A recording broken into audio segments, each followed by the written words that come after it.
Szent II. János Pál pápa már 1983-ban új evangelizációról beszélt, és utána erre nagyon sokszor visszatért az évek folyamán.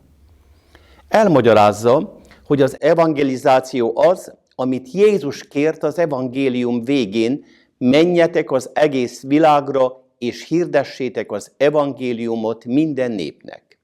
Arra a kérdésre, hogy miért új evangelizáció, a Szent Atya többek között ezt mondja.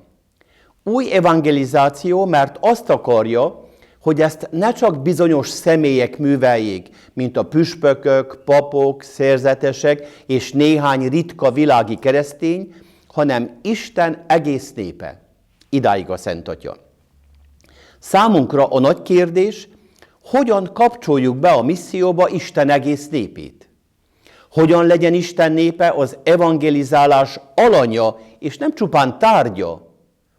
Vagyis, hogyan lesznek a megkeresztelt emberek tanítvánnyá és misszióssá. Itt jön segítségünkre a szinodalitás újrafelfedezése. A színhodosz együttmenést, együttjárást jelent, mégpedig együtt mások felé, missziós lelkülettel. A szinodalitás ennek az együttnek egy kifejeződése. Jézus kettessével küldte a tanítványait, nem csak azért, hogy egymást támogassák, hanem azért is, mert együtt, ha harmóniában vannak egymással, maga a kapcsolatuk lesz tanúságtevő. Néhány szót a szinodalitás lelkületéről, ahogy azt megtapasztaltam a római színóduson, szeretnék most mondani. Minden összejövetelnek, a színódusnak is lényeges eleme az imádság. A színódus előtt 3 napos lelki gyakorlatot tartottunk, és ez nem egy felkészítő valami volt, nem is bevezető a színódusba, hanem része a színódusnak. Vagyis, ahogy a lelki gyakorlat alatt hallgatunk a Szentlélekre, ugyanúgy kell hallgatnunk rá a kiscsoportos beszélgetésekben, vagy a nagygyűlésen. Ő a főszereplő, a Szentlélek. Őt akarom meghallgatni a lelkem mélyén. De ő ugyanúgy szól a többiek lelkében is. Ezért azzal az imádságos lelkülettel hallgatom őket, hogy megértsem azt, amit általuk a Szentlélek mondani akar nekem, közösségemnek, az egyháznak. Így figyelünk együtt, közösen a Szentlélekre, és tesszük közösbe azt, amit megértettünk. Nem arról van szó, hogy véleményemet ráerőltessem a többiekre, vagy előítéletekkel legyen tele a szívem, miközben a többieket hallgatom. Ez viszont kísértésként megjelenhet. A színóduson éppen ezért szinte fél óránként megálltunk néhány perc csendes imára, hogy ezáltal a tanácskozás alatt tényleg a Szent Lelket hallgassuk, ráfigyeljünk.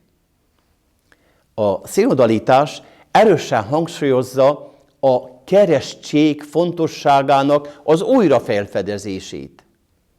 Ezáltal a Szent Háromság életébe kapcsolódik be minden megkeresztelt ember, és innen fakad a missziós küldetése is.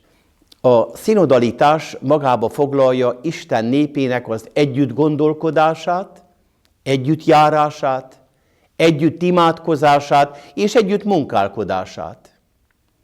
Mindez pedig azért, hogy minél több ember megismerje Jézus Krisztust, és szeretett kapcsolatot építsen vele. Nekem van egy régi elvem, amit megtehetsz másokkal, ne tedd egyedül. És ez áll az evangelizációra és misszióra is. Mindez, amit eddig elmondottunk, hogyan valósul meg egy plebánián? A szinodalitásról szóló színódus második fázisát előkészít munkadokumentum, Instrumentum Laboris leírja, hogy a plébánia közössége kell, hogy legyen. Ez egy olyan követelmény, vagy inkább szükséglet, amely sok helyen még várja a megvalósulását. Ugyanakkor sok plebánián már régóta léteznek közösségek, vagy éppen most kezdenek megszületni a kisebb közösségek, mint a plébánia szerves részei. Ilyenek a bibliakörök, életige csoportok, imacsoportok, karitás csoportok, különféle lelkiségi mozgalmak csoportjai, minisztránsok csoportja, ifjúsági kórus, felnőttek kórusa, kisfiliák közösségei, vagy akár az egyháztanács, mint közösség. A közösségek tagjai szolgálni akarnak másokat, és a misszió jellemzi őket. A kis közösségek általában Istennek egy-egy karizmájából születnek, és jellemző vonásuk, hogy örömmel vannak együtt, és lelkesedéssel teszik azt, amit tesznek. Milyen közösségekről beszélünk? Korábban a közösség természetes velejárója volt az életnek. A falvakon élő emberek ismerték egymást, segítették egymást, részt vettek egymás életében. Mára ez szinte teljesen megváltozott, egy-egy hagyományosabb hely kivételével. A többség már nem hagyományos falvakban él, ahol korábban az emberek a közösséget már gyerekkoroktól fogva megtapasztalták. Ma létre kell hozni ezeket a közösségeket. Sok helyen már elkezdtek megszületni. Ezeket fel kell fedezni, felkarolni, bátorítani, vezetőiket képezni kell, és segíteni ezeket a vezető képességgel megáldott, evangéliumra nyitott embereket szolgálatok végzésében. Azokról a kis lelkipásztori valóságokról van szó, amelyek hordozzák magukban azt a lehetőséget, hogy benépesítsék a földet Jézus élő jelenlétével, ahol ketten vagy hárman összegyűlnek az én nevemben, ott vagyok közöttük, mondja Jézus. Általuk sok helyen megújulnak a plebániák. Olyan közösségekről van szó, ahol a tagok név szerint ismerik egymást, segítik egymást, az imádság lelkületében élnek. Fontos számukra az eukarisztia ünneplése. Tudatosítják és megélik karizmáikat. Gondját viselik az időseknek és a betegeknek. A szerzetesek is közösségben élnek általában, és sokszor tapasztaljuk, hogy mekkora erő van egy-egy ilyen közösségben.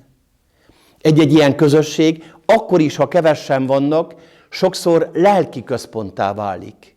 Nagy kisugárzó erővel. Maga a jelenlétük már misszió.